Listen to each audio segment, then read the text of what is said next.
स्वागत है आप सभी लोगों का। और आइए आज अपने लोग देखते हैं कि कोई धातु जब किसी अम्ल के साथ अपक्रिया करती है तो क्या होता है। धातु अपने लोगों ने पीछे पढ़ा है, धातुएं कौन होती हैं? धातुएं जो पीटने पर बढ़ती हैं, धातुएं जो तन्य होती हैं, धातुएं जिनकी अपनी विशेष चमक होती है देखने पर। यह धातु का भौतिक गुण हो गया और धातु के रासायनिक गुण का अध्ययन अपने लोग कर रहे हैं। लेकिन मूलतः धातु कौन होती हैं? धातुएं वो होती हैं जो रासायनिक अभिक्रिया में इलेक्ट्रॉन देती हैं। जैसे कोई तत्व ए किसी तत्व बी से मिला, AB बना। अब अगर ए ने बी को अपना इलेक्ट्रॉन दिया तो समझ लीजिए ए क्या है? धातु है। अर्थात रासायनिक अभिक्रिया में जो इलेक्ट्रॉन देती है वो धातु, जो धनी होती है धातु, जो देने के लिए इलेक्ट्रॉन रखती है धातु। तो आइए देखें यही धातु जब किसी अम्ल से रिएक्शन करती है तो क्या होता है। धातु किसी अम्ल से रिएक्शन करेगी तो क्या होता है? तो धातु का लवण बनता है और हाइड्रोजन गैस मुक्त होती है। ध्यान रखिएगा, इस बात को याद रखिएगा। अगर कोई धातु किसी अम्ल से अभिक्रिया करती है तो लवण बनेगा धातु का और हाइड्रोजन गैस मुक्त होगी। अब याद रखिएगा ये अम्ल होना चाहिए तन। धातु के साथ जिस अम्ल का हम रिएक्शन करवाएं, अभिक्रिया करवाएं, वो अम्ल कैसा होना चाहिए? तन। विलयन सांद्रता के आधार पर कितने प्रकार के होते हैं? दो, तन और सांद्र। तो ऐसा विलयन जो गाढ़ा हो उसको बोलते हैं सांद्र, और ऐसा विलयन जो गाढ़ा ना हो उसको बोलते हैं तन। तो जो एसिड, जो अम्ल गाढ़ा ना हो, ऐसे अम्ल का रिएक्शन अगर धातु के साथ कराएं तो लवण बनेगा और हाइड्रोजन गैस बनेगी। एक और शर्त याद रखिए, वैज्ञानिकों ने एक सक्रियता श्रेणी बनाई है। सक्रियता श्रेणी में जो धातुएं हाइड्रोजन के ऊपर हैं, जो धातुएं हाइड्रोजन के ऊपर हैं, एक सक्रियता श्रेणी बनाई है। ये सक्रियता श्रेणी क्या है? सक्रियता श्रेणी एक पंक्ति है, एक लाइन है, उसमें तत्वों को सजाया गया है। किसके आधार पर सजाया गया है? सक्रियता के आधार पर। जो तत्व सक्रिय है उनको सबसे ऊपर, फिर और कम सक्रिय, और कम और कम और कम, ऐसे ऐसे हाइड्रोजन के ऊपर जितने हैं ये बहुत सक्रिय, हाइड्रोजन को जो नीचे हैं कम सक्रिय। तो भैया हाइड्रोजन के ऊपर जो धातुएं हैं वो अम्ल से हाइड्रोजन को निकाल बाहर फेंकती हैं, क्योंकि ये हाइड्रोजन के ऊपर है, और हाइड्रोजन के जो नीचे हैं ये हाइड्रोजन को निकाल नहीं पाती हैं। कभी अपने लोग सक्रियता श्रेणी के बारे में पढ़ेंगे, लेकिन अभी इतना जान ले कि सक्रियता श्रेणी में जो हाइड्रोजन के ऊपर है वो हाइड्रोजन को धक्का लगा करके बाहर कर देती है, और सक्रियता श्रेणी में जो हाइड्रोजन के नीचे हैं वो हाइड्रोजन का बाल बांका नहीं कर पाती, क्योंकि हाइड्रोजन के नीचे हैं। तो कौन कौन सी शर्त होनी चाहिए इस अभिक्रिया के लिए? पहली शर्त तो ये होनी चाहिए कि अम्ल कैसा हो? तन हो। और दूसरी शर्त क्या होनी चाहिए? धातु हाइड्रोजन के ऊपर हो। सक्रियता श्रेणी में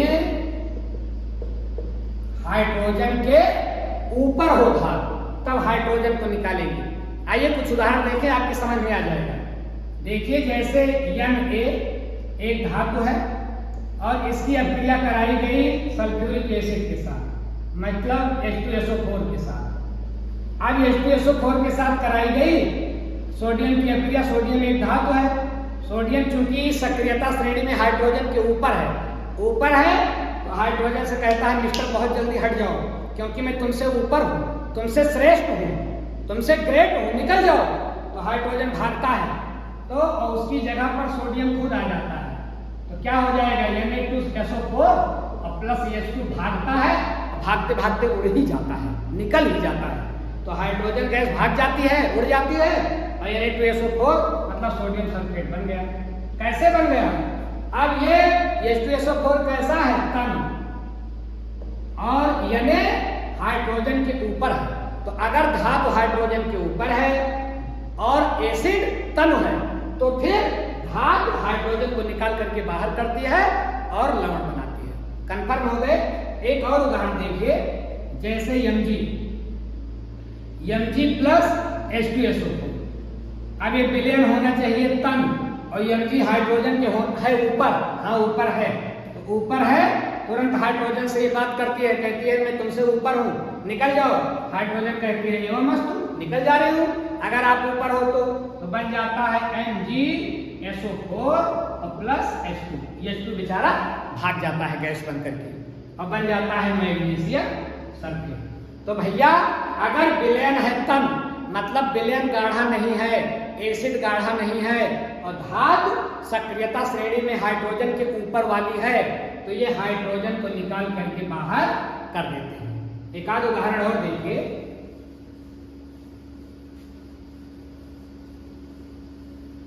जैसे देखिए Na धातु है और इसका रिएक्शन करा दिया गया HCl से, तन HCl से, ये ध्यान रखिएगा। हाइड्रोक्लोरिक एसिड क्या होगा, अब चूंकि तनु है और सोडियम हाइड्रोजन के ऊपर है, हाइड्रोक्लोरिक अम्ल है, सोडियम तुरंत हाइड्रोजन से दो बात करेगा, कहेगा भैया भगवानसी से आप यहाँ से निकल जाओ, मैं Cl के साथ बैठूंगा। हाइड्रोजन भागता है क्योंकि बेचारा नीचे है इस धातु के, तो क्या हो जाता है, यानी आकर हाइड्रोजन के पास बैठेगा और बनाएगा NaCl, मतलब नमक, और हाइड्रोजन गैस खुर्र से उड़ जाती है। और देखें, मान लीजिए Zn का रिएक्शन कराया गया HCl से, यह Cl तन होना चाहिए, ये शर्त ध्यान रखिएगा।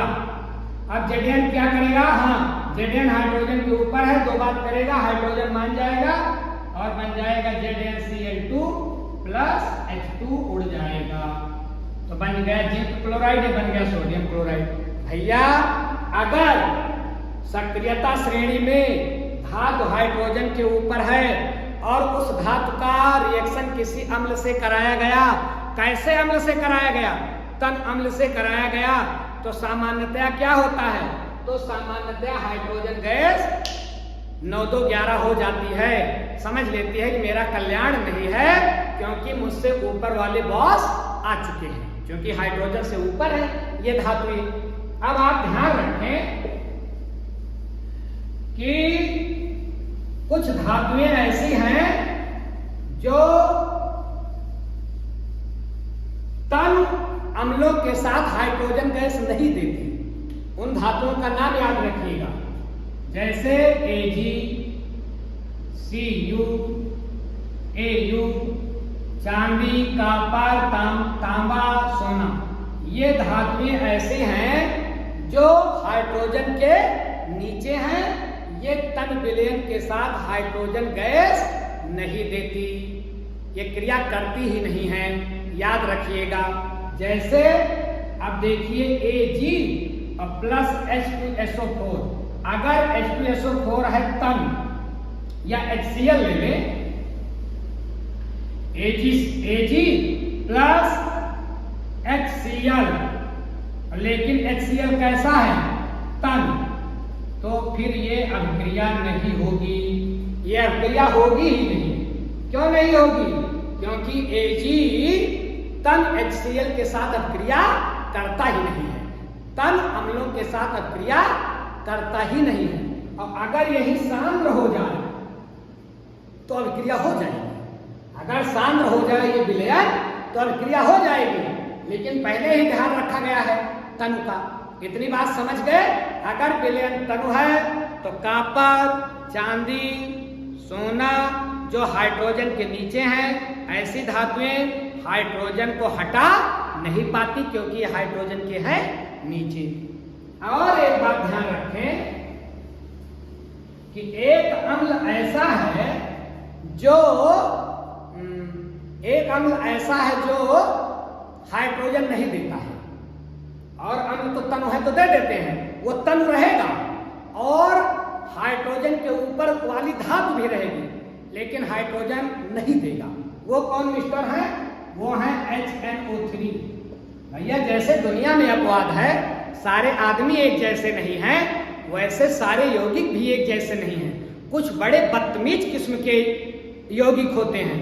अब जैसे HNO3 इस शर्त को पूरा नहीं करता है अम्ल ही, ये नाइट्रिक एसिड है, हाँ नाइट्रिक एसिड है ये, लेकिन इस शर्त को पूरा नहीं करता। अगर ये तनु है तो चाहिए कि हाइड्रोजन के ऊपर जो धातु हो वो हाइड्रोजन निकाल दे, लेकिन नहीं निकालता। जैसे जरा देखें Zn, अब Zn एक ऐसी धातु है जो सक्रियता श्रेणी में हाइड्रोजन के ऊपर है, चाहिए कि ये हाइड्रोजन को निकाल दे और बना ले Zn NO3 का होल ट्वाइस और प्लस H2 बनता है इतना। तो आप कहोगे सर बन तो गया, H बन तो गया, लेकिन ये H बन गया तो मैंने यहाँ तीर का निशान नहीं लगाया, मतलब ये उड़ता नहीं है, भागता नहीं है। क्यों नहीं भागता? क्योंकि इस H2 को HNO3 पकड़ लेता, कहता कहाँ जा रहे हो, मैं आपको जाने नहीं दूंगा। तो H2 कहता है क्या करोगे, तो HNO3 कहता है मैं आपको जाने नहीं दूंगा, मैं आपको O दूंगा। तो देखिए H और HNO3, तो HNO3 से एक O मिलता है H को, तो बताइए H2 को O मिल जाए तो क्या बन गया, H2 पानी, और ये बनाता है NO2 नाइट्रोजन डाइऑक्साइड। तो चाहिए तो ये था कि जिंक हाइड्रोजन को निकाल दे और हाइड्रोजन उड़ जाए, लेकिन ऐसा नहीं होता है, ये पानी और नाइट्रोजन का ऑक्साइड बना रहा है। तो HNO3 नाइट्रिक एसिड एक ऐसा अम्ल है जो इस टर्म्स कंडीशन को नहीं मानता, कहता है मैं अपने मन का करूंगा। लेकिन फिर ध्यान रखिए, दो धातुएं ऐसी होती हैं जो HNO3 से भी ज्यादा बदतमीज है। कौन कौन सी दो धातुएं हैं? एक धातु है Mg और एक धातु है Mn, मैग्नीशियम और मैग्नीज। ये धातुएं HNO3 से ज्यादा दबंग है। कहती हैं कैसे नहीं करोगे रिएक्शन, कैसे हाइड्रोजन नहीं निकालोगे, और मेरे साथ रिएक्शन करो। तो Mg जब रिएक्शन करता है HNO3 के साथ, तो ये क्या होता है, हाइड्रोजन गैस निकाल देता है, बनेगा क्या, MgNO3 का होल ट्वाइस। H2 तुरंत भागता है, H2 तुरंत भागता है, सोचता है कहीं HNO3 हमें पकड़ ना ले, तो तुरंत फुर्र उड़ जाता है। अब देखिए Mg के साथ मैग्नीशियम जो है, मैग्नीशियम ने HNO3 के साथ रिएक्शन किया, लवण बनाया और मैग्नीशियम नाइट्रेट बनाया और हाइड्रोजन गैस को उड़ाया। तो ये करवा भी देता है। और Mn को भी देखिए, Mn कहता है मिस्टर तुम रिएक्शन नहीं करोगे, हाइड्रोजन नहीं निकालोगे। HNO3 कहता है मैं किसी के साथ नहीं निकालता। हम मैग्नीज कहता है मेरे जब Mg के साथ निकाले तो मेरे साथ भी निकालना पड़ेगा। तो क्या होता है, HNO3 के साथ रिएक्शन करेगा, क्या बनाएगा, बनाएगा MnNO3 का होल ट्वाइस, मतलब मैग्नीज नाइट्रेट। और हाइड्रोजन गैस जैसे बनती है, हाइड्रोजन तुरंत फुर्र हो जाती है। क्यों? कहीं HNO3 पकड़ ना ले। तो भैया Mg और Mn मतलब मैग्नीशियम और मैग्नीज के साथ नाइट्रिक अम्ल हाइड्रोजन गैस देता है और किसी धातु के साथ हाइड्रोजन गैस नहीं देता है। ये ध्यान रखिएगा। कॉपर, सिल्वर और सोना जैसी धातुएं तन विलयन के साथ, तन अम्लों के साथ रिएक्शन नहीं करती हैं। इतनी बात समझ गए? ऐसी ही जानकारियों के साथ हम लोग आगे भी मिलेंगे।